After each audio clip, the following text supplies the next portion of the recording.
ప్రాణంగా ప్రేమించిన ప్రియురాలు మోసం చేసింది. పరువు పోయిందనుకున్నాడు ఆ యువకుడు. అందుకే ఆత్మహత్య చేసుకుందామని ఫ్యాన్కు తాడు కూడా వేసేశాడు. కానీ అప్పుడే ఓ అనుమానం కలిగింది.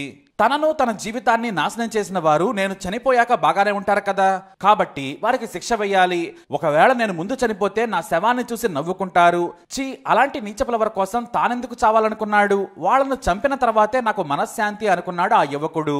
ఇక అతను అప్పటి నుంచి చేసిన పనులన్నీ కూడా ఎంతో మిస్టరీగా వెరైటీగా ఉన్నాయి. అదేంటో ఈ స్టోరీలో చూద్దాం. ఉత్తరప్రదేశ్లోని లఖీసారాయి ప్రాంతానికి చెందిన ఆశీష్ చౌదరి వ్యాపారం చేసుకుంటూ జీవితాన్ని గడుపుతున్నాడు. అయితే ఓ కామన్ ఫ్రెండ్ ద్వారా దుర్గాజా అనే యువతి పరిచయం అయింది. అందంగా ఉంటుంది, మంచి మనసు. చిన్నగా స్నేహం మొదలు పెట్టాడు. ఆమెకు ఆ తర్వాత ఖరీదైన కానుక ఇచ్చి ఐ లవ్ యూ చెప్పాడు. ఆమె కూడా సరేనంది. ఇద్దరు ప్రేమించుకున్నారు, శృంగారాన్ని కూడా ఎంజాయ్ చేశారు. అయితే దుర్గ తండ్రి ఆశీష్ చౌదరితో తన కూతురు ప్రేమ గురించి తెలుసుకున్నాడు. కూతురును వారించాడు. ఇలాంటి ప్రేమ దోమాన్ని తిరగొద్దని హెచ్చరించాడు. కాస్త ధనిక కుటుంబమైన జా ఫ్యామిలీ మరింత రిచ్చెల్లుని తెచ్చుకోవాలనుకుంది. దుర్గ కోసం భారీ వ్యాపారస్తుడితో సంబంధం కూడా కుదిర్చాడు తండ్రి. దీంతో దుర్గ కంగారు పడిపోయి ప్రియుడు ఆశీష్కు చెప్పింది. ఇద్దరు లేచిపోదామనుకున్నారు. దుర్గ కూడా సరేనంది. వెంటనే కొన్ని బట్టలు సర్దుకొని ఇంట్లో నుంచి బయటకు వచ్చేసి ఆశీష్తో కలిసి లేచిపోయింది. ఇద్దరు లివ్ ఇన్ రిలేషన్షిప్ లో ఉన్నారు. కాకపోతే తమ ఇంట్లోనే దేవుడి ముందు తన ప్రియురాలి దుర్గకు తాళి కట్టాడు ఆశీష్. కానీ వీరికి పెళ్ళైనట్లు ఎవరికీ తెలియదు. మరోవైపు తన కూతురు ఇంటికి రావాలని దుర్గ తండ్రి జా ఫోన్ చేసి మరీ కోరేవాడు. కానీ దుర్గ మాత్రం వెళ్లేది కాదు. ఆశీష్ తోనే గడపడం మొదలు పెట్టింది. అలా 5 ఏళ్లు గడిచిపోయాయి. ఆమె వయసు కూడా పెరిగింది. అయితే వీరిద్దరూ కూడా అప్పుడే సంతానం వద్దనుకున్నారు. అలా ఏళ్లు గడిచాక దుర్గకు తన మేనత్త కొడుకైన వినయ్ కొన్ని నెలల క్రితం ఓ చోట కనిపించాడు. అతని వయసు 24 ఏళ్లు. ఓ ప్రైవేట్ కంపెనీలో జాబ్ చేస్తూ ఉన్నాడు. పాట్నాలో సెటిల్ అయ్యాడు. బంధువుల వేడుకలో సదరు వినయ్ తో మాట్లాడింది దుర్గాజా. ఇద్దరు ఫోన్ నంబర్లను ఎక్స్చేంజ్ చేసుకున్నారు. అయితే అందంగా ఉండే వినయ్ తో అక్రమందం పెట్టుకుంది దుర్గాజా. వర్క్ ఫ్రం హోమ్ చేస్తూ ఉండడంతో దుర్గా ఇంటి దగ్గరే ఓ లాడ్జ్ లో గదిని అద్దెకు తీసుకున్నాడు వినయ్. ఇద్దరు కలిసి అక్కడే ఎంజాయ్ చేసేవారు. అప్పుడప్పుడు దుర్గ దగ్గరకు వచ్చి వెళ్తూ ఉండేవాడు.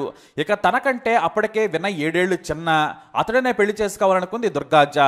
అయితే ఆశీష్ ఈ విషయాన్ని పసిగట్టాడు. తనకంటే చిన్నవాడైన వినయ్ ని తన ముందు అరే ఒరే అనుకుంటూ మాట్లాడేది. అతడిని కూడా ఇంట్లోనే ఉండనిచ్చేది. దగ్గరి బంధువు కదా అనుకుని ఆశీష్ వదిలేశాడు. కానీ దుర్గ భర్త బయటకు వెళ్లగానే ఆ కుర్రాడితో ఎంజాయ్ చేసేది. ఈ విషయాలన్నీ తెలిసి భార్య మీద చేయి చేసుకున్నాడు ఆశీష్. తప్పుడు పనులు చేయొద్దని నేను మిమ్మల్ని గమనిస్తున్నానని చెప్పాడు. దీంతో ఇద్దరి మధ్య గొడవ జరిగింది. వన్ ఫైన్ డే ఆశీష్ తన బిజినెస్ పని మీద బయటకు వెళ్లగానే ఇంట్లోని డబ్బు, బంగారం, బట్టలు మొత్తం సర్దేసుకుని ప్రియుడి వినయంతో ఎంచక్కా వెళ్లిపోయింది దుర్గ. దుర్గ కోసం ఎంత వెతికినా కనిపించలేదు. కానీ దుర్గ మాత్రం తన తండ్రికి విషయం చెప్పేసింది. తనకు ఇప్పటిదాకా భర్తలాగా ఉన్న ఆశీష్ ఇష్టం లేదు. నేను నా భర్త ఆశీష్ నుంచి తప్పించుకొని వచ్చానని చెప్పింది. మరి ఇప్పుడేం ఘనకార్యం చేశావమ్మా అంటే, నేను ఆశీష్ ని కాకుండా నాకంటే చిన్నవాడైన వినయ్ని పెళ్లి చేసుకోబోతున్నాను, మీకు ఇష్టమేనా అంది. ఆశీష్ కంటే వినయ్ చాలా బెటర్ అనుకున్నారు కుటుంబ సభ్యులు. వయసులో తేడా ఉన్నా కూడా ఇష్టపడితే పెళ్లి చేయాలనుకున్నారు. ఎందుకంటే అప్పటికే జరగరానిది చాలా జరిగిపోయింది. అంతేకాదు భారీగా కట్నం ఇస్తానని వినయ్కి కూడా చెప్పడంతో అతను కూడా సరేనని గంతేశాడు. అయితే ఈ విషయాలన్నీ తెలిసి జా ఇంటికి వెళ్ళాడు ఆశీష్. మీ కూతురు ఎక్కడా నిలదీయడంతో ఫ్యామిలీ మొత్తం తిట్టారు. నువ్వెంత దుర్మార్గుడివో మా కూతురు చెప్పింది, ఇంకోసారి మా ఇంటికి రావద్దని హెచ్చరించారు.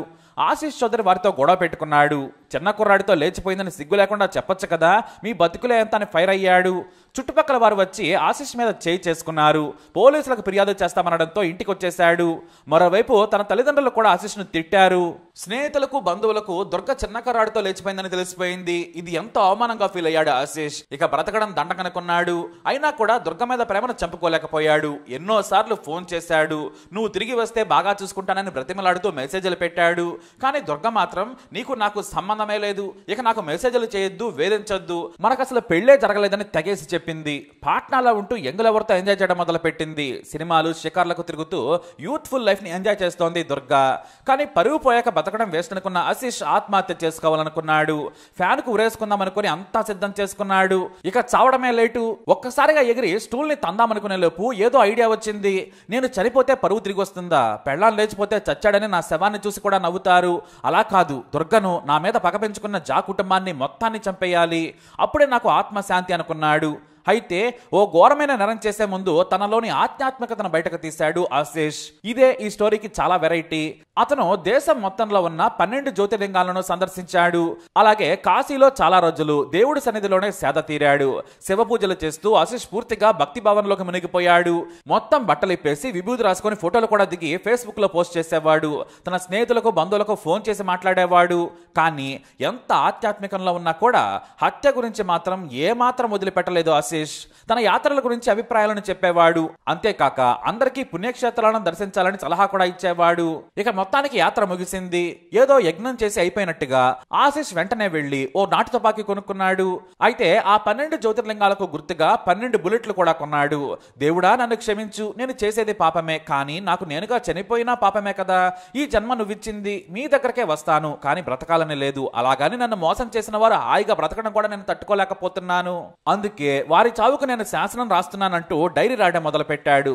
దుర్గ మొదటి రోజు చూసింది ఎక్కడ అనే దగ్గర నుంచి ప్రేమ, పెళ్లి, గొడవలు మొత్తం 80 పేజీల చిట్టా రాశాడు. చివరకు తన యాత్రతో పాటు హత్యకు వేసిన పథకం కూడా రాసి పెట్టాడు. ఆ తర్వాత ప్రతి రోజు జాయింట్ దగ్గరకు బైక్ మీద వెళ్లేవాడు. హెల్మెట్ పెట్టుకుని దుర్గ వచ్చిందా రాలేదా అని గమనించేవాడు. నవంబర్ 20వ తేదీ 2023న దుర్గ షాపింగ్ చేసి ఇంట్లోకి వెళుతూ కనిపించింది. అంతే, వెంటనే తుపాకీ లోడ్ చేసుకుని ఇంట్లోకి వేగంగా వెళ్లిపోయాడు. ఇంటి దగ్గరకు వెళ్లి డోర్ను నెట్టాడు. అప్పటికే దుర్గ అలా ఎంట్రీ ఇవ్వడంతో గడియ కూడా పెట్టుకోలేదు. చేతిలో తుపాకీ పట్టుకుని అలా వెళ్లిపోయాడు. ఇంట్లో ఆశిష్ ను చూసి షాక్ అయిపోయింది దుర్గ. అతని మీద అరుస్తుండగానే తుపాకీ తీసి తల మీద కాల్చేశాడు. ఆ తర్వాత గ్యాప్ లేకుండా ఇంట్లో ఉన్న మిగతా 5గురిని కూడా ఒక్కో బుల్లెట్ తో కాల్చాడు. అయితే కొన ఊపిరితో ఉన్న దుర్గాను మాత్రం మళ్లీ రీలోడ్ చేసి కాల్చాడు ఆశిష్. కాల్పుల చప్పుడు, కేకలు విని పక్కింటి వారు చేరుకున్నారు. అయినా సరే కూలుగా నడుచుకుంటూ అక్కడి నుంచి వెళ్లిపోయాడు ఆశిష్. ఇక ఆ రోజు ఉదయం సూర్యోదయాన్ని చాట్ పూజ సందర్భంగా అందరూ ఆలయాల్లో పూజలు చేశారు. కానీ సూర్యాస్తమయానికి లేకుండా చేయాలని చంపేశాడు ఆశిష్. ఇక తన ఇంట్లో పోలీసులకు కనిపించేలా డైరీ వదిలేసి పరారయ్యాడు. నేటికి కూడా దొరకలేదు ఆశిష్. ఆశిష్ ని పోలీసులు ఇంకా వెతుకుతున్నారు. అయితే మొత్తం 6గురిని కాల్చగా 4 చనిపోగా ఇంకా 2 ప్రాణాపాయ స్థితిలో ఆసుపత్రిలో బ్రతికేందుకు పోరాడుతున్నారు. ఆశిష్ చౌదరి సన్యాసం తీసుకుని కాశీలో తిరుగుతుండొచ్చు అని పోలీసులు అనుకుంటున్నారు. లేదంటే ఆత్మహత్య అయినా చేసుకుని ఉండాలి. కానీ చనిపోయే ఆస్కారం లేదని పోలీసుల ప్రత్యేక టీంలు వెతుకుతున్నాయి. అలా తన ప్రియురాలిని, అతని కుటుంబం మొత్తాన్ని చంపేశాడు ఆశిష్. అందుకోసం 12 జ్యోతిర్లింగాల్ని సందర్శించుకొని 12 బుల్లెట్లను కొనుక్కున్నాడు. ఇంకా ఆశిష్ దగ్గర ఓ నాటు తుపాకీ, అలాగే 4 బుల్లెట్లు కూడా మిగిలే ఉన్నాయి. ఇది ఆశిష్ కథ. మరి ఈ స్టోరీపై మీ అభిప్రాయాన్ని కమెంట్ ద్వారా తెలియజేయండి. వీడియో అప్డేట్స్ కోసం మై ఛానల్ ఫాలో అవ్వండి. అలాగే తప్పకుండా సబ్స్క్రైబ్ చేసుకోండి.